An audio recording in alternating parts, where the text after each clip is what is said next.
அனைவருக்கும் வணக்கம். நமது வாழ்க்கையில் நாம் அனைவரும் ஒரு சிறந்த நாளே கனவு காண்கிறோம்.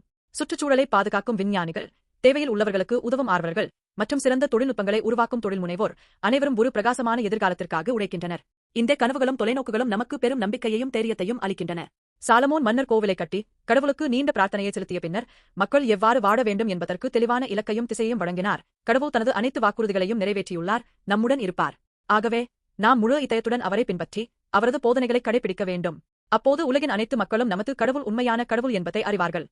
1 இராஜாக்கள் 8:84-61. கடந்த கால கஷ்டங்களைப் பற்றி சிந்திப்பதற்கு பதிலாக சாலமோன் மன்னர் மக்களுக்கு நம்பிக்கையையும் எதிர்காலத்திற்கான ஒரு தொலைநோக்கை ஊக்குவித்தார். நமது வாழ்க்கையிலும் கடினமான தருணங்கள் உள்ளன, ஆனால் நேர்மறையான மனநிலையை பேணுவதும் சிறந்த நாளே கனவு காண்பது முக்கியம்.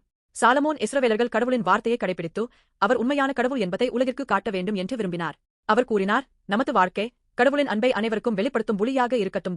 இந்த தொலைநோக்கு இறுதியாக இயேசு மூலம் நிறைவேறியது. சாலமோன் கனவு கண்ட அனைத்து தேசங்களுக்கும் கடவுளை அறியச் செய்யும் தொலைநோக்கு இயேசு மூலம் முழுமையாக நிறைவேறியது.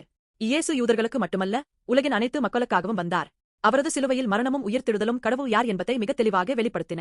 இயேசு அனைவரையும் நேசித்தார், சிலுவையில் அந்த அன்பை காட்டினார். அவர் அனைத்து தேசங்களுக்கும் கடவுளின் அன்பை அறியச் செய்யும் மாபெரும் தொலைநோக்கை உருவாக்கினார். நாம் பெரும்பாலும் நமது சொந்த வெற்றியில் கவனம் செலுத்துகிறோம், ஆனால் நமது இதயத்தின் ஆழத்தில் சிறந்த உலகத்தை உருவாக்க விரும்புகிறோம். சுற்றுச்சூழல் பிரச்சினைகள் அல்லது சமத்துவமின்மை போன்ற பிரச்சினைகளை எதிர்கொள்ளும் போது நாம் என்ன செய்ய முடியும் என்று யோசிக்கிறோம். கடவுளின் தொலைநோக்கில் பங்கேற்கும் போதும் உலகில் நல்ல தாக்கத்தை ஏற்படுத்தும் போதும் உண்மையான பொருளையும் மதிப்பையும் காண்கிறோம். இயேசுவில் விசுவாசிக்கும் நாம் தனிப்பட்ட இரட்சிப்பை தாண்டி உலகை மாற்றும் கடவுளின் தூதர்களாக இருக்க அழைக்கப்பட்டுள்ளோம். சிறிய அக்கறையும் முயற்சியும் கூட உலகை மாற்ற முடியும். அன்பு நண்பர்களே, இயேசு கிறிஸ்துவில் நமது வாழ்க்கையின் தெளிவான பொருளையும் நோக்கத்தையும் திசையையும் காண முடியும். இது நம்மையும் தாண்டி உலகில் நல்ல தாக்கத்தை ஏற்படுத்த வழிநடத்துகிறது. சிறந்த நாளே நோக்கி உங்கள் பயணம் எங்கு செல்கிறது? இயேசுவில் உங்கள் வாழ்க்கை உண்மையிலேயே அர்த்தமுள்ளதாகவும் மதிப்புமிக்கதாகவும் மாற வேண்டும் என்று விரும்புகிறேன்.